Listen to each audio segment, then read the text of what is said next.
Welcome everyone. I decided to make a short video about why I always read for Aquarius. After all, I'm not an Aquarius, I am an Aries, but I am very keenly interested in Aquarius and I always have been. So let's talk about what makes Aquarius so special. First of all, did you know that there are 3 types of Aquarius? There are 3 decans of every astrological sign. So before we talk about the characteristics of each type of Aquarius and what makes them so special, I'm going to take 1 minute to explain to you why it impacts your mind, your body, your thinking with respect to what day you were born, what time of year you were born. All right, so you know that the tides, for example, are quite significant to us, to our marine life and to fish and to a whole myriad of things. Well, what causes the tides? What incredible force causes our oceans to bulge? 2 planetary objects, the sun and the moon. So there's something called the solar tide and the lunar tide. The lunar tide is in fact more powerful. But that is just an example of how other planetary objects impact very significantly things that are physically here on Earth. So I'm not going to go into the specifics of each and every star and how they impact us, but why then is there something about the position of our body and other stars that is different depending on what time of year you were born? Yes, there is. Let me explain why. So I'm sure you know that our Earth is orbiting the sun. It takes us a full year to go around our sun once.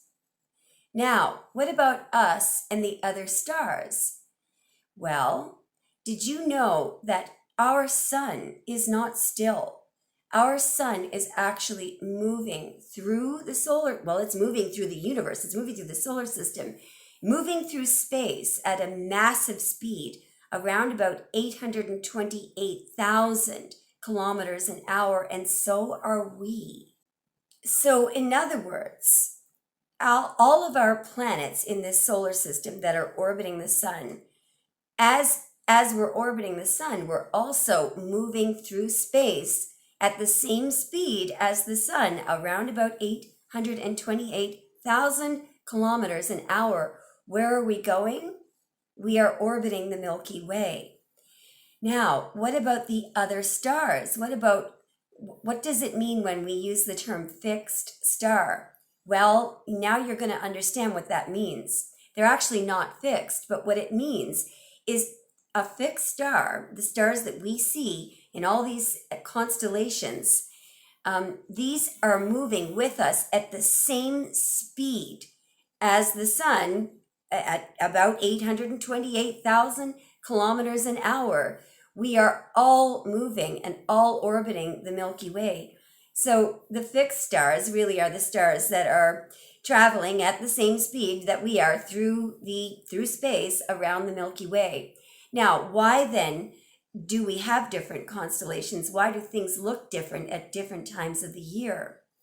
Because if you can imagine that during the year, we are in a different position in relation to our sun. And so if the other stars are also moving, but we're not orbiting those other stars, we're going to have a completely different, we're looking at the other stars. We're looking at the other stars from a different reference point, depending on where we are throughout the year. All right. So it's because we are orbiting our sun and we're not orbiting the other stars that are also traveling. That's why things look different. It's just like if I were to move around this room, I would have a different view. Right now, I can't see what's behind that table, but if I were to walk over there, I could see it. All right, because I'm in a different position. All right. So what does that mean? That means that depending on what time of year you are born, you are either going to be physically closer or physically further away from the other stars. All right.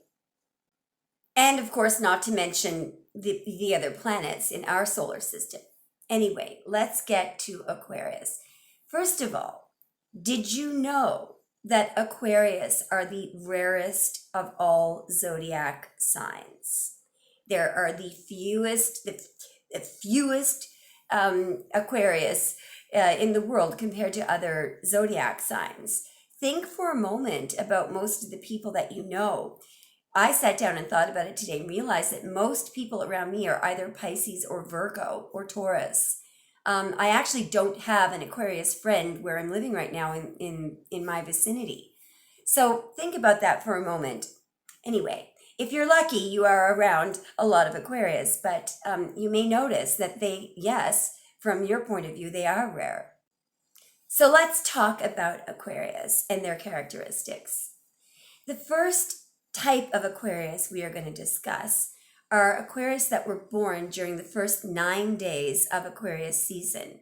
So these would be January born Aquarius, all right? And you can give or take a few days.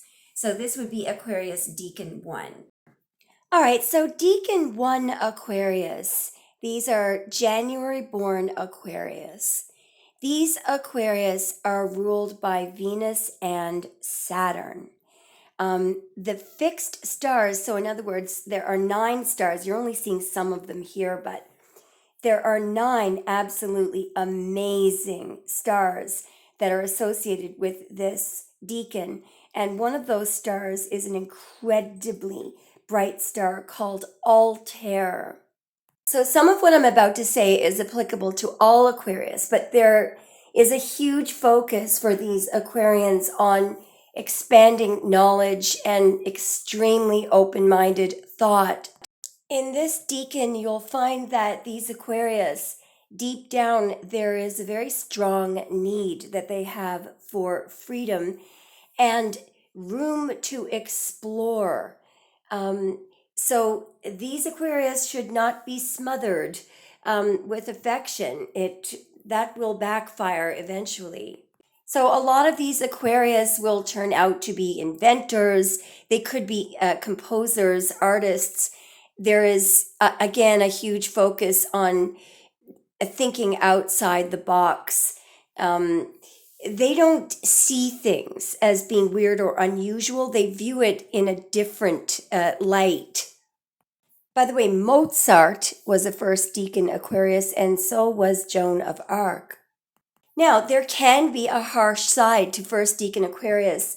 After all, with the 5 of Swords being their card, that is Venus in Aquarius, believe it or not, so they may have been through several lifetimes of suffering at abuse from others. So what they've done is they've learned to use intellect and thought to defend themselves. So if they're on, if you put them on the receiving end of something negative, they look out because they can be very sharp.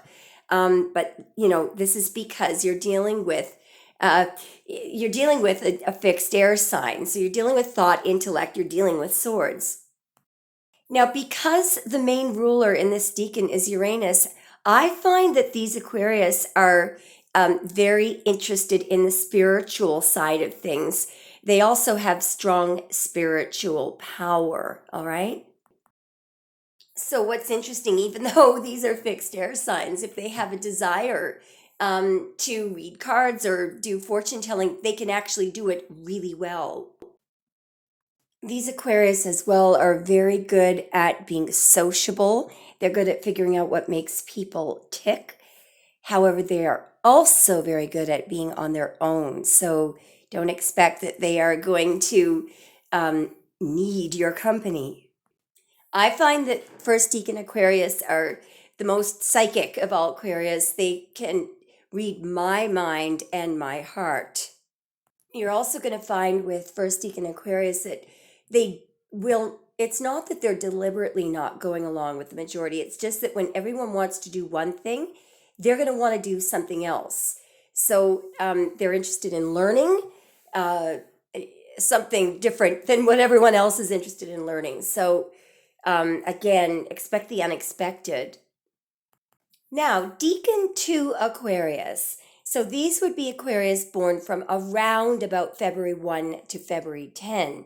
you're going to find decan to Aquarius a little less sharp, less edgy. In other words, you're in less danger.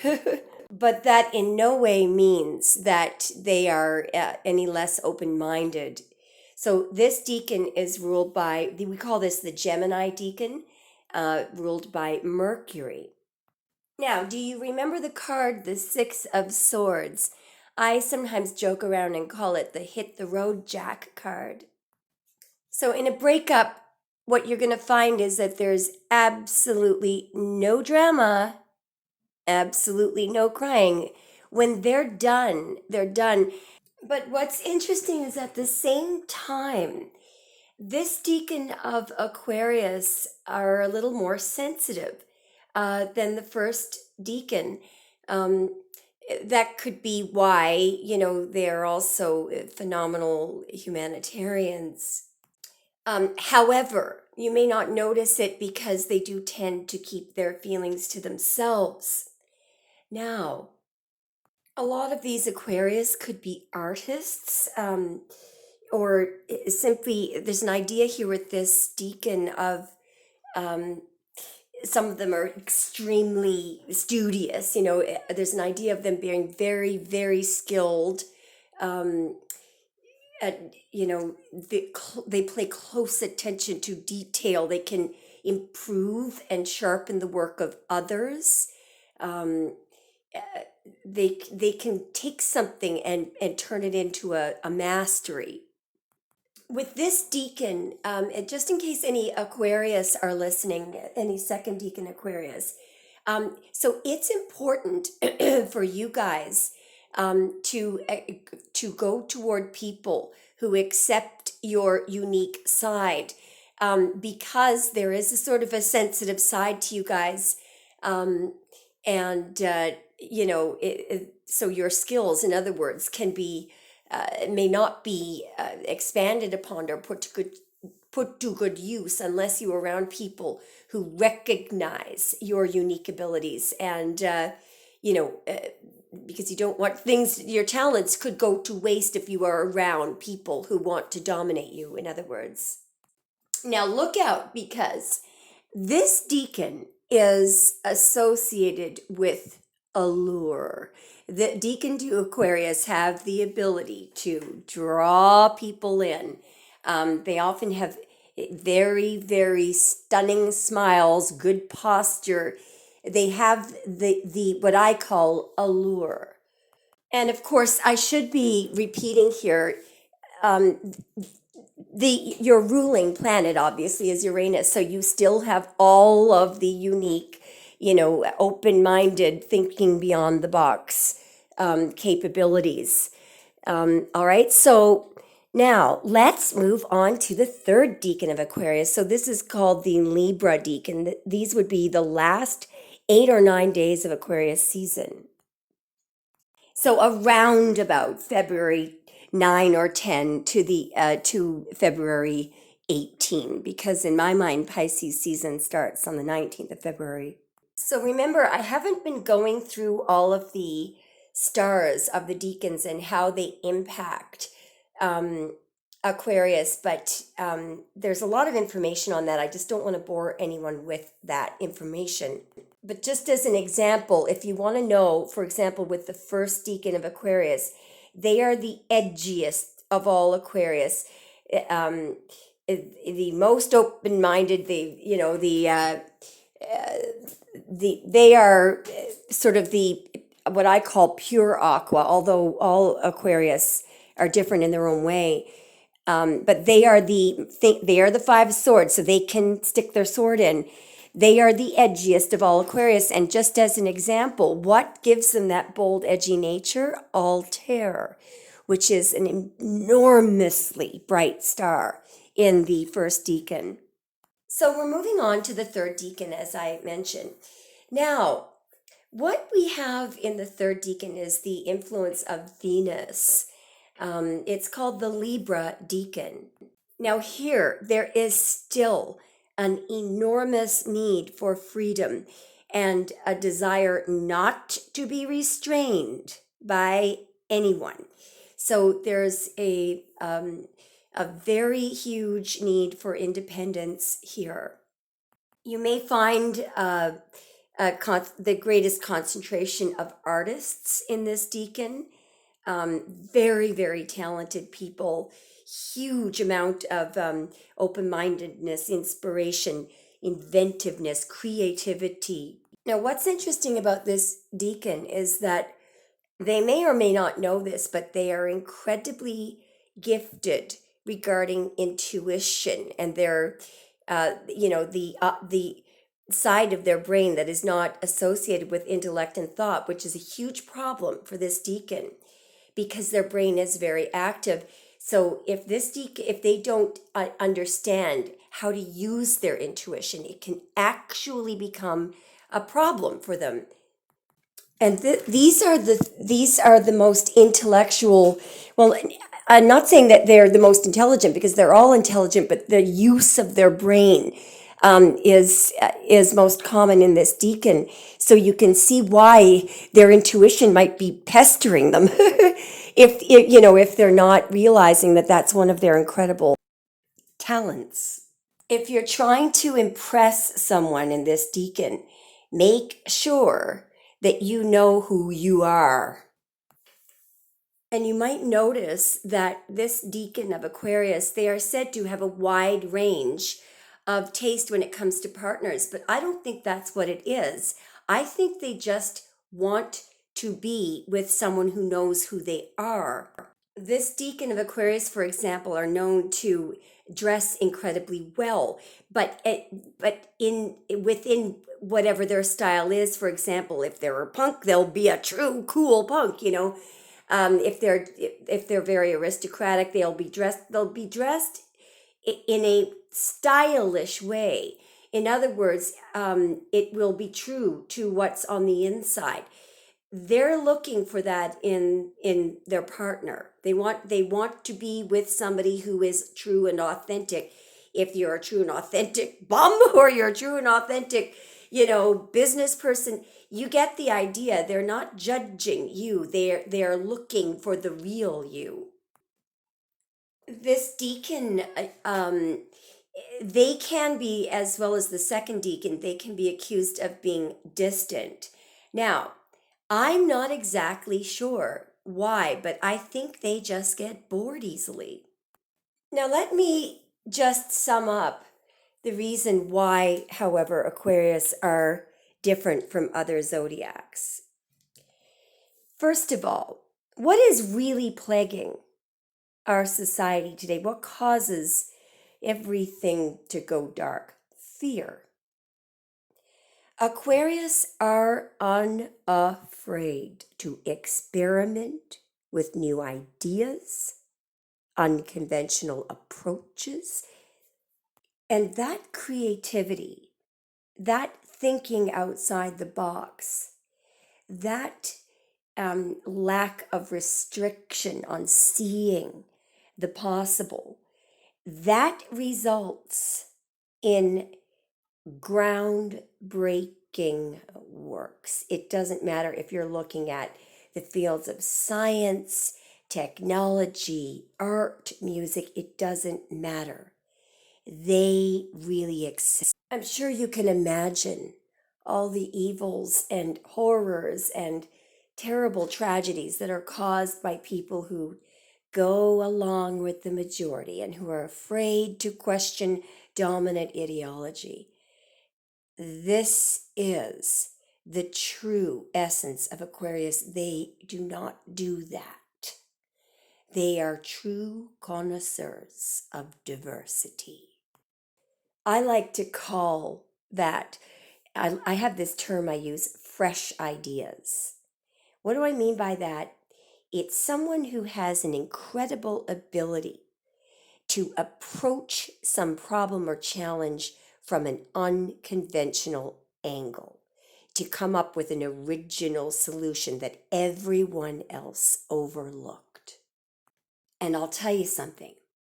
What I've noticed is no matter what kind of a background, an upbringing, an education or lack thereof of an Aquarius, they have that ability. It's inherent in them. In other words, you would be better to hire an inexperienced, uneducated Aquarius over someone else who is experienced and educated. If you need someone to be able to think outside the box, to be able to challenge the norm, to be unafraid to stand up to something that's wrong without worrying about what other people think, the Aquarius is your person. Anyway, guys, thanks so much for listening, and let me know what you think or not. All right, bye.